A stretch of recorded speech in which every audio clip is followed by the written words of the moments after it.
This is the story of a man who lived three impossible lives. A playboy in London, a cricket captain in Melbourne, a politician in Islamabad, and now a prisoner in a jail cell facing decades behind bars. The story of Imran Khan isn't just a biography, it's a series of transformations that shouldn't have been possible. From the manicured laws of Oxford to the dusty streets of Lahore, he defied every expectation. But what drives a man to walk away from celebrity and wealth to take on challenges that destroy everyone else? To understand the prisoner, we must first understand the champion. His journey began in Pakistan's elite circles, but it was shaped by a simple philosophy he learned on the cricket pitch. When you're cornered, you fight like a tiger.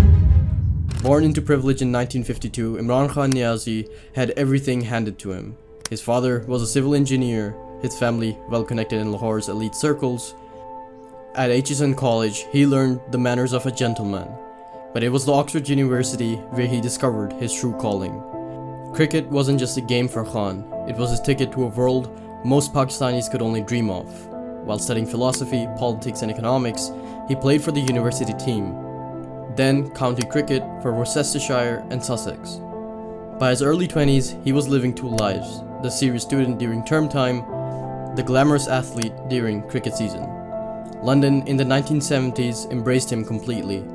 Here was this tall, handsome Pakistani with movie star looks and an Oxford accent. The tabloids loved him. He dated actresses, attended exclusive parties, and became a fixture in London's highest society. They called him the most eligible bachelor in cricket. His cricket career began modestly in 1971, but Khan was never satisfied with modesty.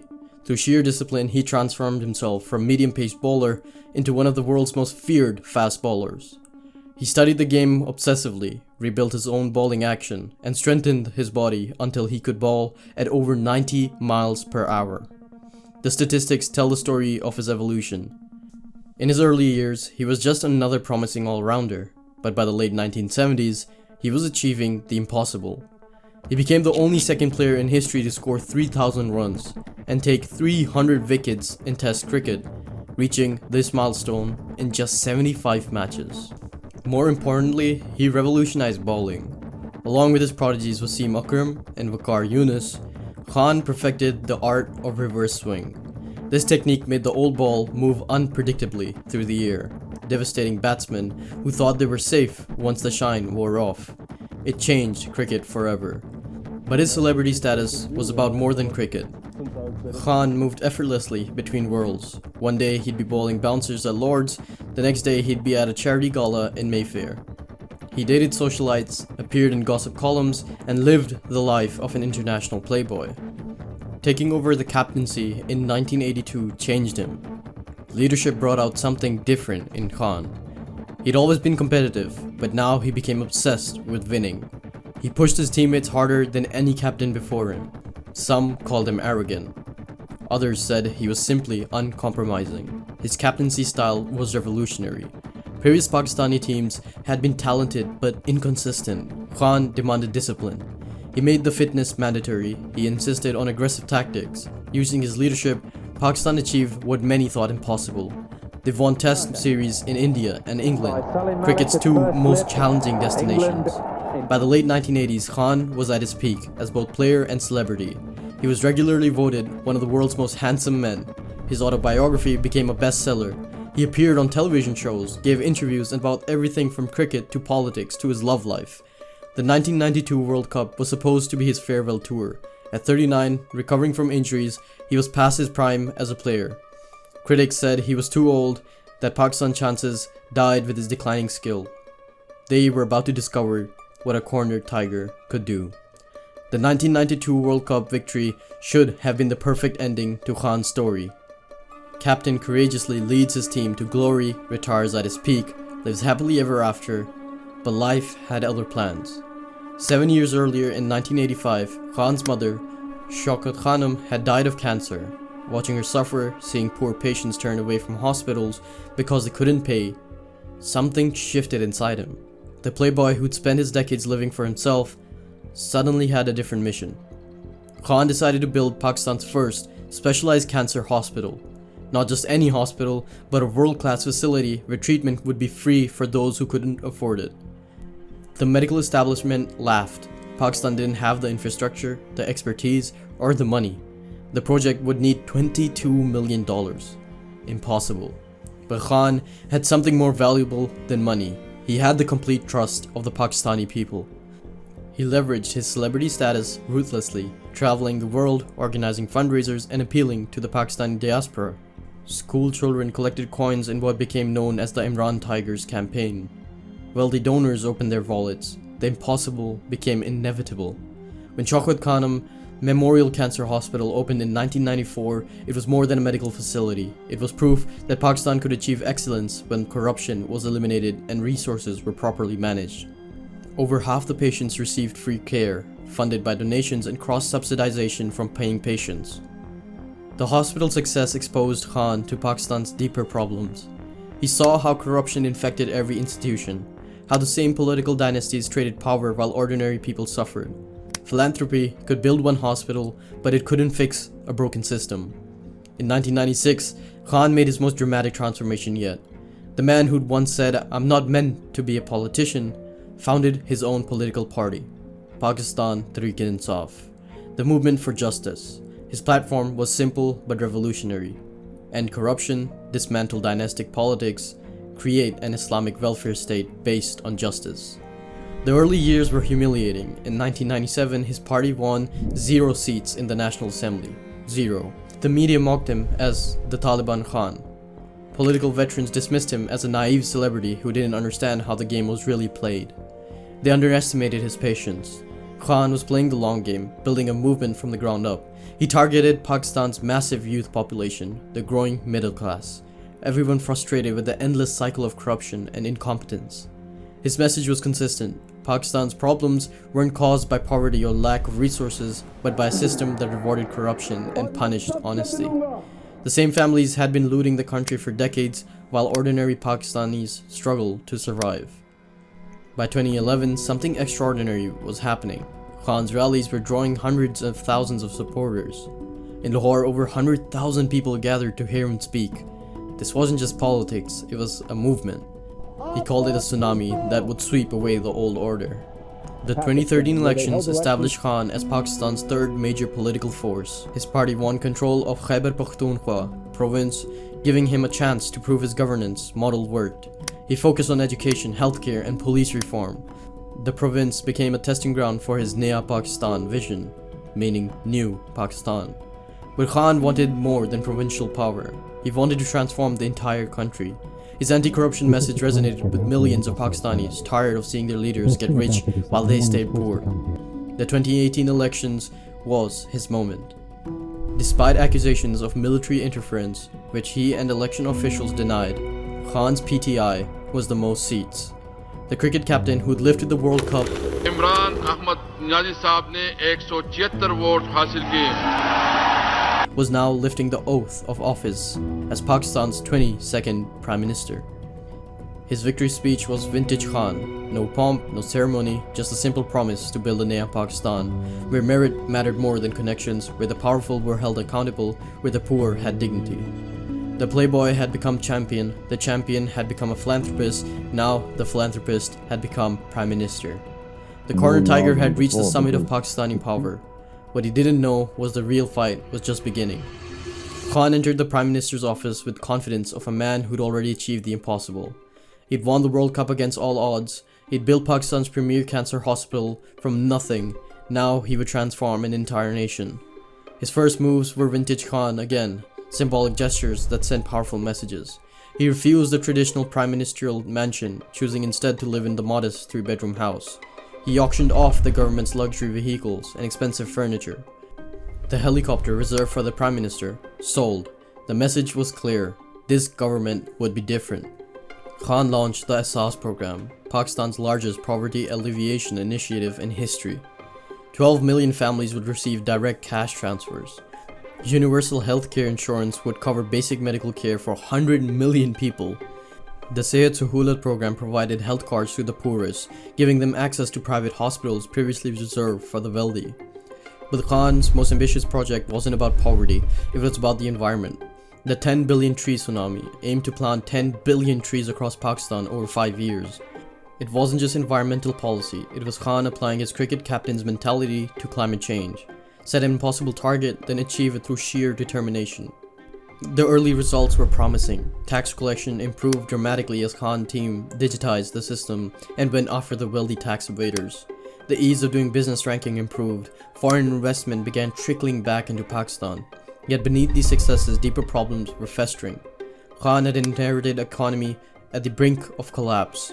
The previous government had borrowed heavily, leaving Pakistan with unsustainable debt and a balance of payment crisis. The country was months away from defaulting on international obligations. Khan's team had no choice but to approach the International Monetary Fund for a bailout. The IMF's conditions were harsh: cut subsidies, devalue the currency, raise taxes. These policies might stabilize the economy in the long term, but they caused immediate pain for ordinary Pakistanis. Inflation soared, the rupee plummeted against the dollar, electricity bills doubled, then tripled. The same people who'd voted for Khan because they couldn't afford basic necessities now found those necessities even more expensive. The honeymoon was over. Khan's response revealed both his strength and weaknesses as a leader. He took personal responsibilities, holding regular television addresses to explain the economic challenges. He maintained that short-term pain was necessary for long-term gain, but his explanations, however sincere, didn't pay people's bills. More troubling was Khan's relationship with Pakistan's most powerful institution, the military. Every civilian leader in Pakistan's history had eventually clashed with the generals, and Khan would be no exception. Initially, the relationship seemed cordial. Khan's foreign policy aligned with military preferences.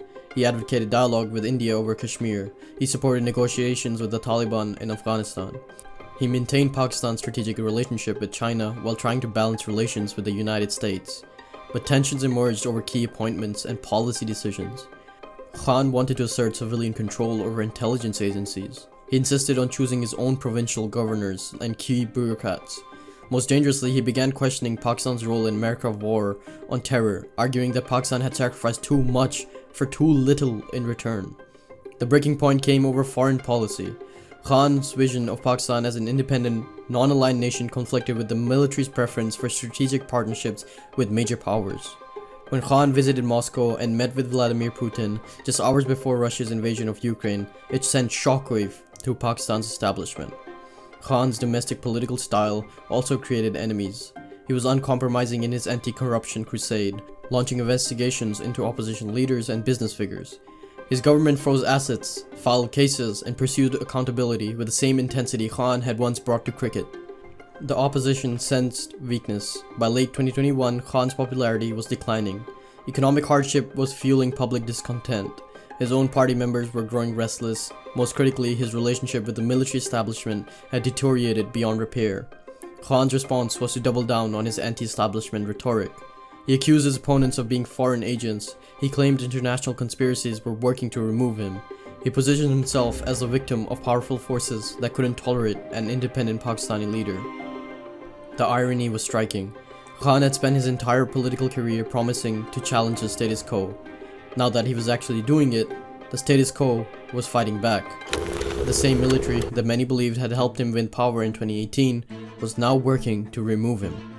Khan's final months as Prime Minister revealed the cornered tiger at its most dangerous, facing a no-confidence motion in Parliament. He refused to go quietly. He called massive rallies, mobilized his supporters, and fought with every weapon at his disposal. But this time, being cornered wasn't enough. The political mathematics were against him. Too many of his own party members had abandoned him. The military had withdrawn its support. The opposition smelled blood and pressed their advantage. In April 2022, Imran Khan became the first Prime Minister in Pakistani history to lose a vote of no confidence. The man who promised to transform Pakistan was removed from office after less than 4 years. The playboy had become a champion, the champion had become Prime Minister. Now the Prime Minister was about to become something else entirely, the most dangerous politician in Pakistan.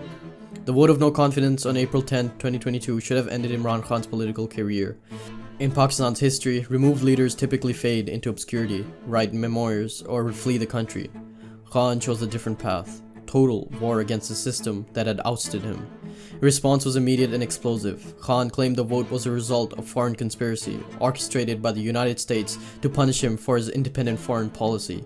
He pointed to his meeting with Putin, his criticism of American drone strikes, and his refusal to provide military bases for operations in Afghanistan. Leaked diplomatic cables later revealed that American officials had indeed expressed concerns about Khan's leadership, leading some credibility to his claims. Whether this constituted a conspiracy or routine diplomatic pressure remained debated. But Khan had found his narrative. He was the victim of international forces that couldn't tolerate a truly independent Pakistani leader.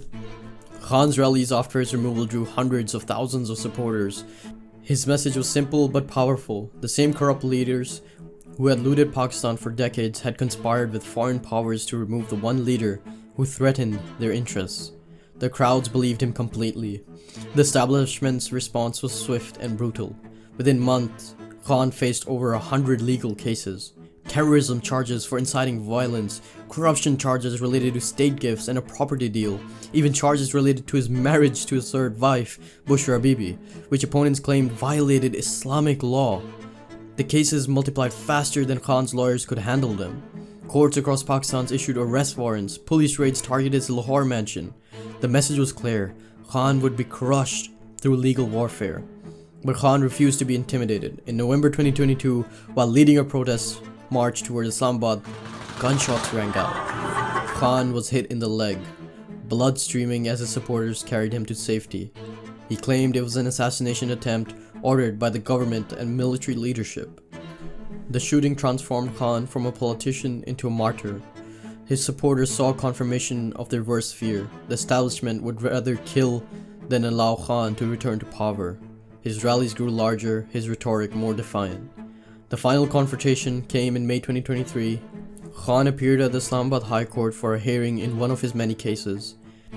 As he left the courthouse, paramilitary forces surrounded him. In dramatic scenes broadcast live on television, Khan was arrested and dragged away. Pakistan erupted. Khan's supporters attacked military installations, burned government buildings, and clashed with police across the country. For the first time in decades, ordinary Pakistanis were directly confronting the military establishment. The violence lasted for days, leaving dozens dead and hundreds injured. The crackdown that followed was unprecedented. Thousands of Khan supporters were arrested, his party was systematically dismantled. Senior leaders fled the country or abandoned politics entirely. Media coverage of Khan was restricted, his social media accounts were blocked. Khan himself faced a series of rapid convictions. In August 2023, he was sentenced to 3 years in prison for corruption. In January 2024, another court sentenced him to 10 years for leaking state secrets. A third conviction in February 2024 added 14 years for illegal marriage. The sentences were clearly designed to eliminate Khan from politics permanently. Under Pakistani law, convicted criminals cannot hold office or lead political parties. At 71, Khan faced the prospect of spending the rest of his life in prison. Yet even from the jail cell, Khan remained defiant. His lawyers appealed every conviction. His wife Bushra Bibi became the public face of his movement, addressing rallies and maintaining pressure on the government. His supporters continued to believe that their leader was the victim of a massive conspiracy. The man who had lived 3 impossible lives, playboy, champion, prime minister, was now living a 4th, political prisoner. Whether this would be his final transformation or simply another chapter in that extraordinary story remained to be seen. The cornered tiger was truly cornered now, but as Khan had proven throughout his life, being cornered was when he fought hardest. Imran Khan's story defies simple categorization. He transformed himself more completely than any public figure in modern history. From Oxford playboy to World Cup hero to cancer hospital founder to prime minister to political prisoner, each life seemed impossible until he lived it. His legacy remains fiercely contested. Supporters see him as Pakistan's only honest leader, destroyed by corrupt elites who couldn't tolerate real change. Khan's true impact may be generational. He showed millions of young Pakistanis that the system could be challenged. His downfall proved how violently the establishment defends itself, but also revealed its vulnerability. The crowds that risked everything to defend him represent a new Pakistan, one that refuses to accept dynastic rule and military dominance as inevitable. Whether Khan ever leaves prison, his transformation of Pakistani politics is permanent. He cornered the tigers of the establishment and forced them to show their claws. Whether he meant it or not, he has achieved Naya Pakistan.